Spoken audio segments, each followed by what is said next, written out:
Hello, everyone. Welcome back to another episode of AKP Sports Talk. As always, I'm Ari here with Korea. We had some winners, some losers from yesterday and from Monday's slate. Korea, we'll start off with you recapping your best bets from Monday. Yeah, obviously. First off, happy Halloween, everybody. Obviously, we're not in costumes, but we know we have a very scary slate for tonight. Yeah, okay, that was not funny. All right, looking back to yesterday.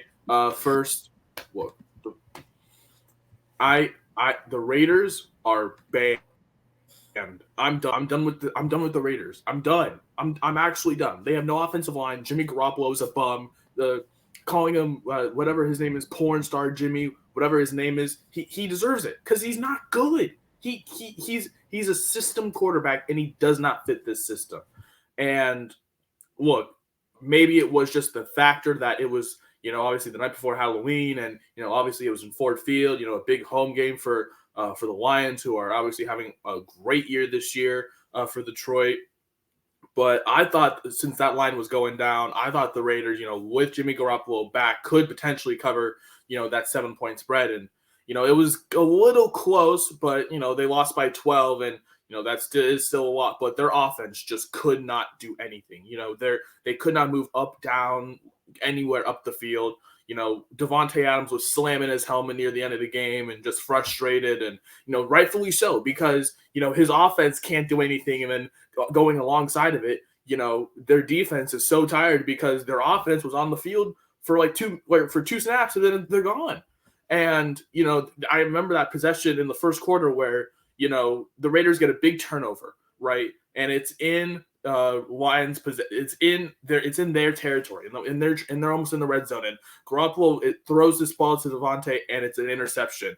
And you just took this team off the field and now you're putting them back on.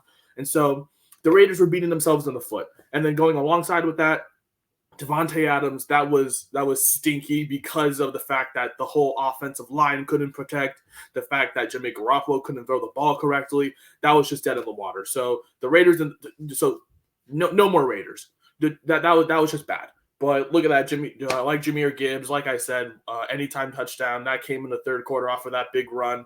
That 27-yard run that kind of pretty much, I would say, essentially sealed the game. He had a great game. It was pretty much the Jahmyr Gibbs show last night with pretty much over 180 something scrimmage yards. Most of them coming on the ground, but obviously, I was also seeing a lot of people targeting his receptions, and on that first drive, it was pretty much the Jahmyr Gibbs drive. If you looked at that first drive for the Lions, he had 7 touches.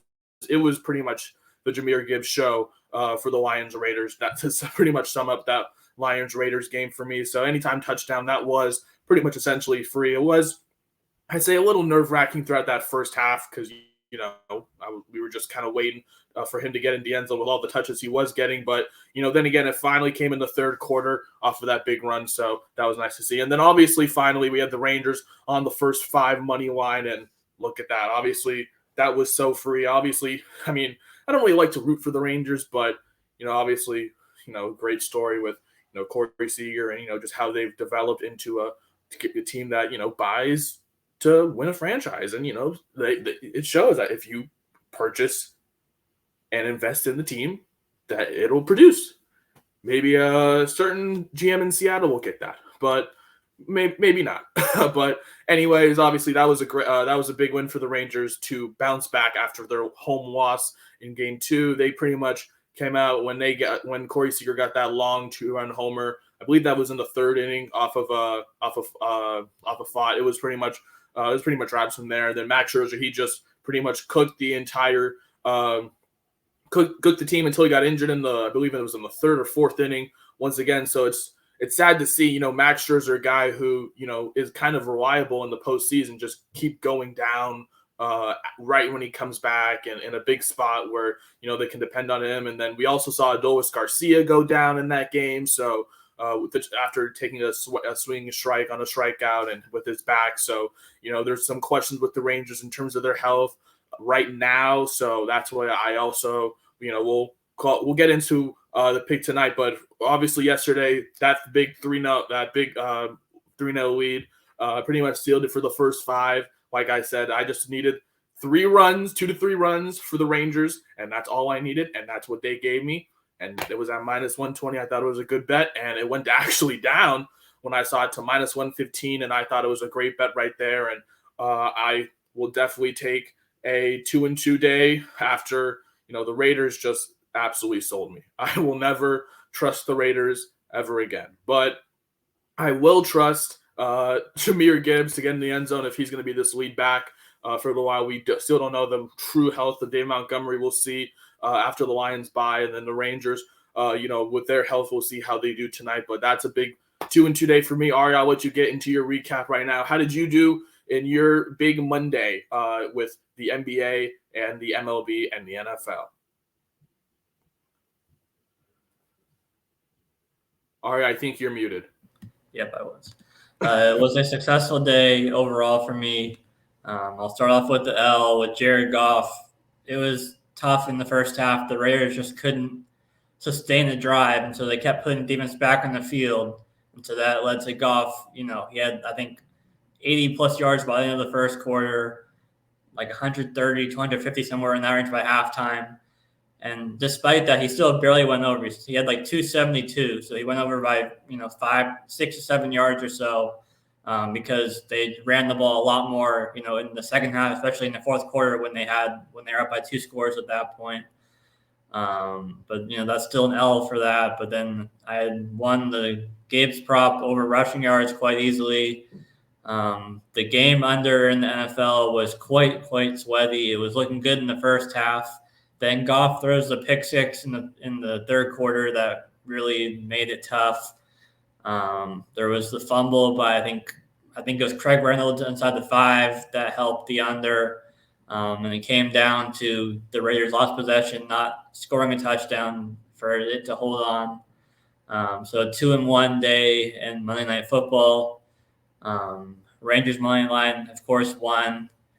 Your first 5 was definitely less sweaty than this when Chapman came in and gave the run in the 8th and had the time runner up with nobody out.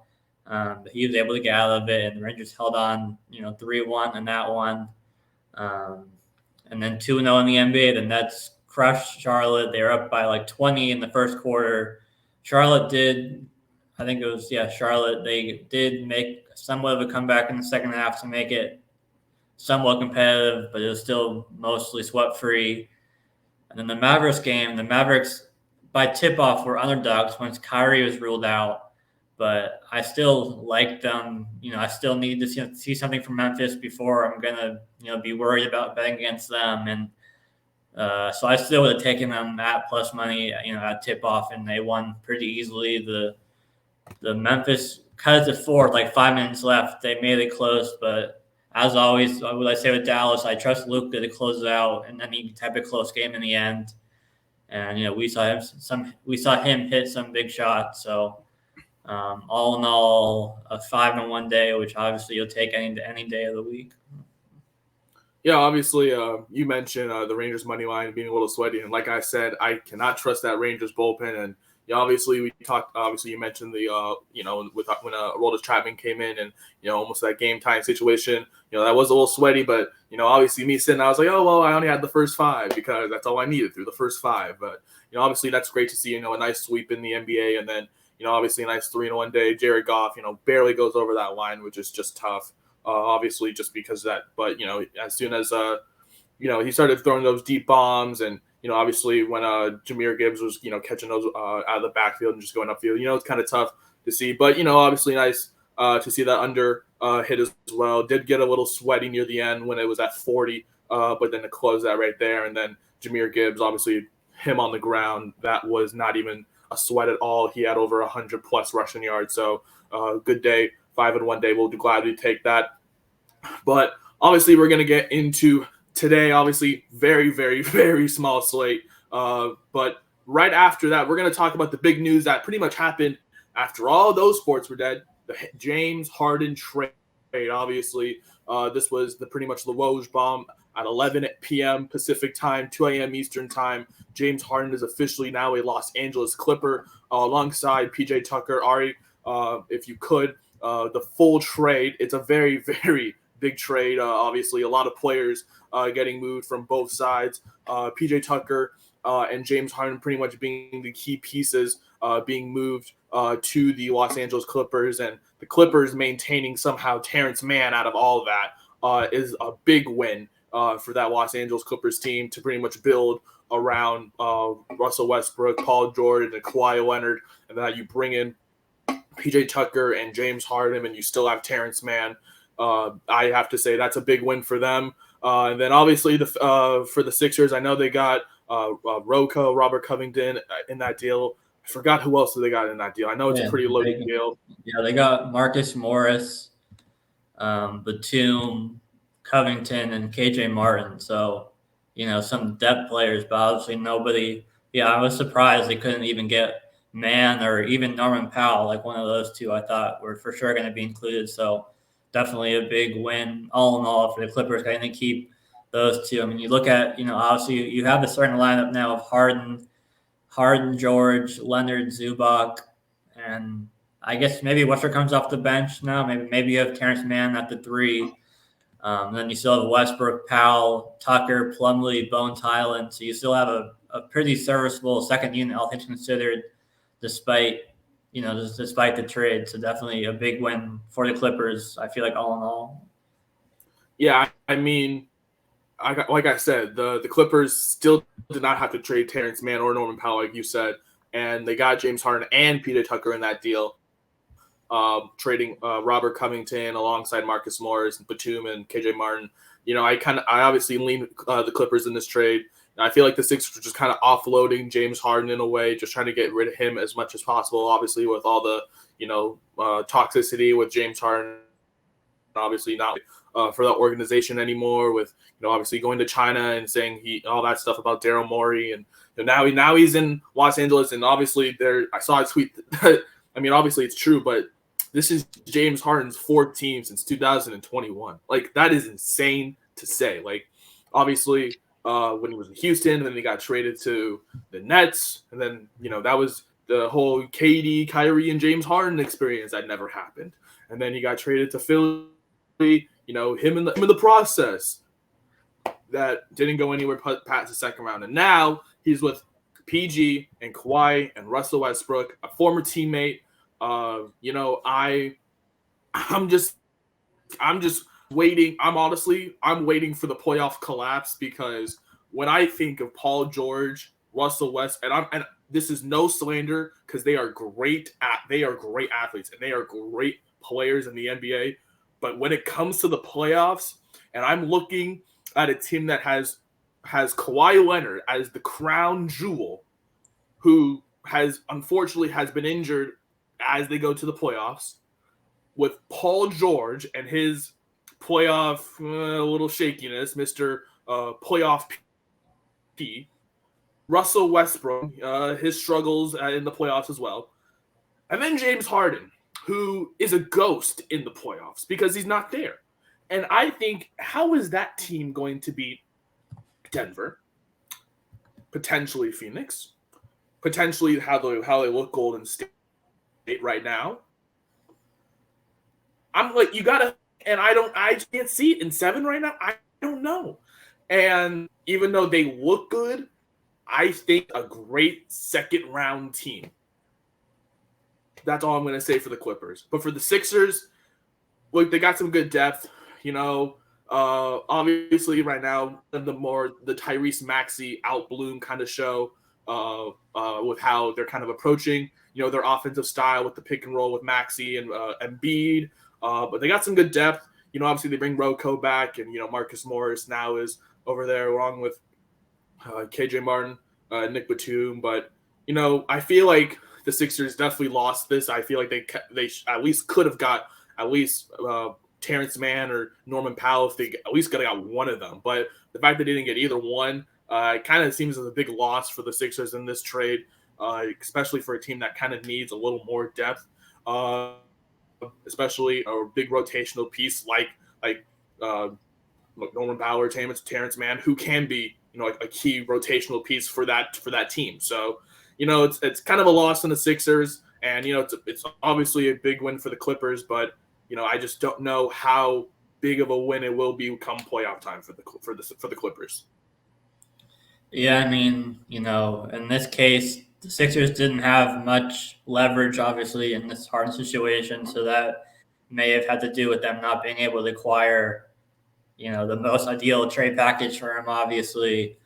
Um, it's going to be interesting to see if the Philly makes any more deals. I mean, we've seen Embiid in some trade rumors. I don't know how much value any of them have, obviously, but it's hard to kind of see where they match up. I mean, they've at least been competitive so far this season without Harden. So maybe acquiring, a few more depth pieces can definitely help them, compete even more. But in terms of competing at the top of the East, it's hard to see it happening unless they make another move for, maybe trading some of the picks that they got, for another rotational piece, from this deal. So we'll see if that happens. And, like you said, the Clippers, we haven't seen one of these so-called super teams work in a long time in the NBA. So it'll be interesting to see how it plays out. I feel like a lot of times when teams have these super teams, they don't have the depth that the Clippers have. So I think that definitely helps them, in terms of staying competitive. But, we'll see if it pays out in the end, obviously. Okay, so now we'll get into our best bets for today. And we'll start off with what you have, Korea. Yeah, obviously very, very small slate. So I just kind of picked and saw what I liked from kind of the sports that I follow. And these are the three bets that I liked. We're gonna start off in college football, and I know, like I said yesterday, scary play, but I know it's Tuesday night action, people. We got some Tuesday night action, and yes, am I a college degenerate who likes to put on college football? Absolutely. We're gonna go Toledo minus 14.5 tonight. I believe that's minus 125 on DK on DraftKings right now. Right now, that line moved up to 15. I don't like that 15 for the push potential, and obviously, that funky 15 number, especially with college football. That backdoor covers happen. You like to be on the hook. I like to be on the safer side. So over minus 14.5 is minus 125. The Toledo team 7-1, one of the best teams in the MAC right now. In terms of how they play defense, very good defensive team, and they're playing Buffalo, who is absolutely horrible. Buffalo has one of the worst offenses pretty much in the MAC right now, or in the country. I mean, I saw them against Wisconsin earlier in the season, and they were intercepting the ball left and right. And in a game like that, I like Toledo to pretty much turn the ball over and kind of get that spread wide. Whoa, I almost had to pause myself right there. Toledo pretty much get the lead and build on top of it. I like 14.5. 15, I would look at it, but maybe I would also buy it at 15, but I would stop at 15. I don't like it if it goes up to maybe 15.5. I would maybe stop at 15. I do like at 14.5. So since there's only one of two games tonight in college football, I just want to maybe a little sprinkle in the short slate. So I like Toledo minus 14.5. And then as well, like I was saying earlier, with the Rangers injuries, with Adolis Garcia, one of their best bats, and in a matchup where I feel like even though they're playing the Rangers, the Diamondbacks bullpen, I feel like the Diamondbacks, will show up against the lefties. I like the Diamondbacks money line.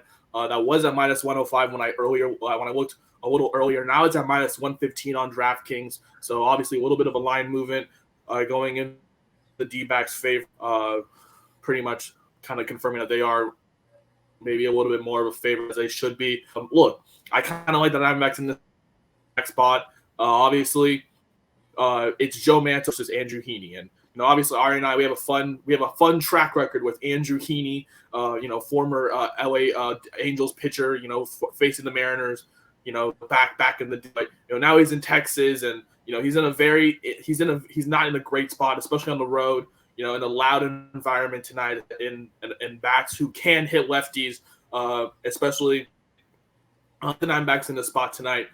Even with the Diamondbacks bullpen going against the Rangers pretty much for the most part. Obviously, Joe Mantiply, he's a bull. He's not going to go more than 2 maybe innings at the most. So that's that. And then I forget who they usually go after Mantiply when it comes to bullpen days. I know it'll be a very very. It's just going to be a bullpen day for the Diamondbacks. So a lot of different arms, and obviously there's questions about Adolis Garcia in terms of his health. He left yesterday. I don't know whether or not it's serious. I didn't see anything. Whether or not it was in terms of like super serious. So maybe it's a sign that he is probably going to come back tonight. But in terms of that, and then in terms of down the stretch, say it goes to maybe like a game 7. They may not even have Max Scherzer. He did get injured. After getting hit off of a line drive. So a couple injuries for the Rangers now. In a tough spot in the World Series. I don't really know. How they look right now, and especially in the spot on the road. Diamondbacks to win at home. So I'm taking the Diamondbacks full game money line at -115. And then we're going to the NBA. One play because there's only 3 games, and this is the only game because I remember watching them in the playoffs, and I was in this every game, and it worked. Take the under in the Knicks-Cavs game every time. This is East Coast basketball, high defensive intensity. There's going to be Julius Randle going 4 for 15. You're going to see Donovan Mitchell going 8 for 20. Jalen Brunson's going to have like an 8 for 17 day. It's not going to be pretty. I'm telling you right now, it's not going to be pretty. That's why I'm saying just take the under. Just take the full game under. I like this at 213. It's probably went down to 212 and a half right now. I think that's the lowest you should get it. I've seen it as high as maybe 214, 213 and a half, and to now see it all the way down at 212, it's not really the best encouraging sign. So I take it at 213. And I think that bought up to maybe 120 on DraftKings. So I take it at 112. I take it at 113. I take it at 230. If it goes down, I think right now it's at 212. I'd stop right there.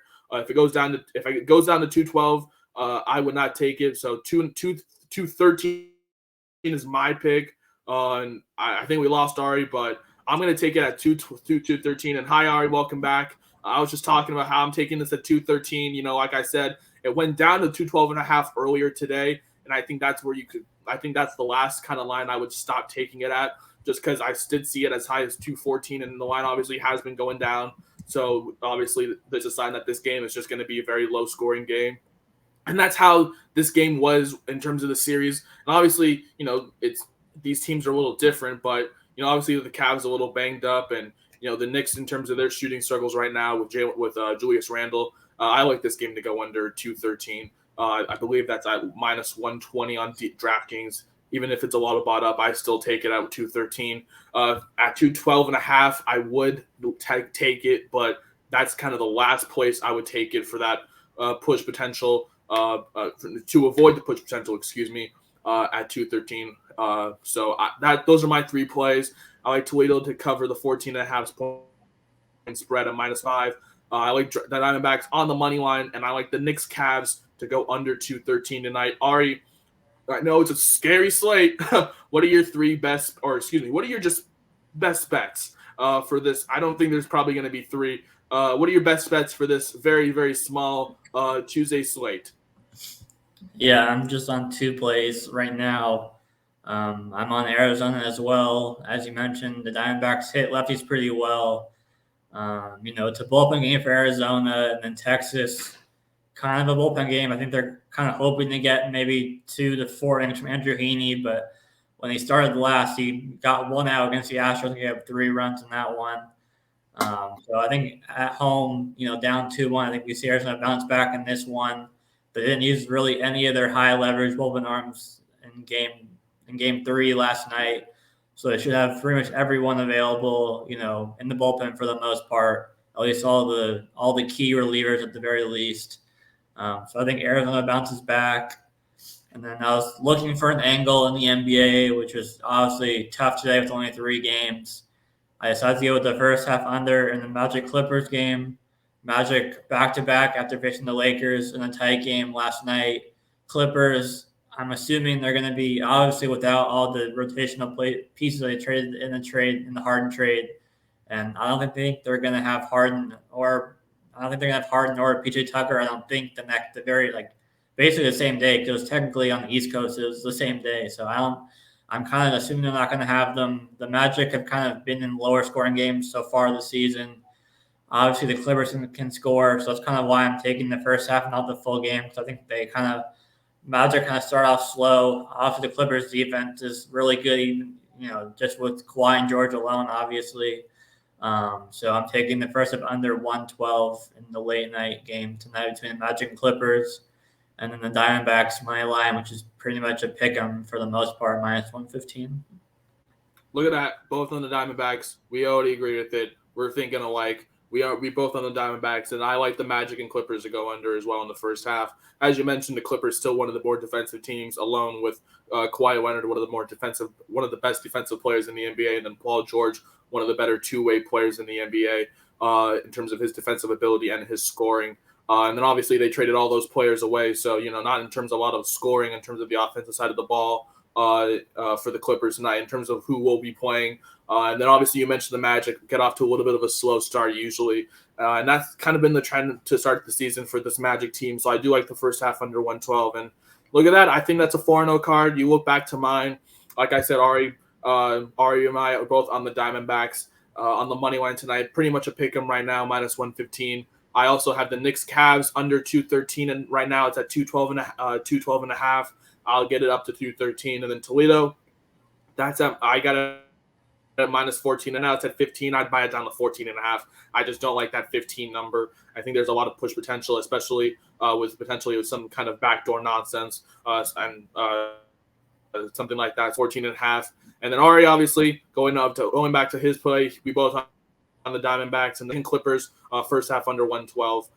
That is a 4-0 card. We're going to find that card on Twitter. I'll post it later. The 4 spooky Halloween plays, people. Happy Halloween out there.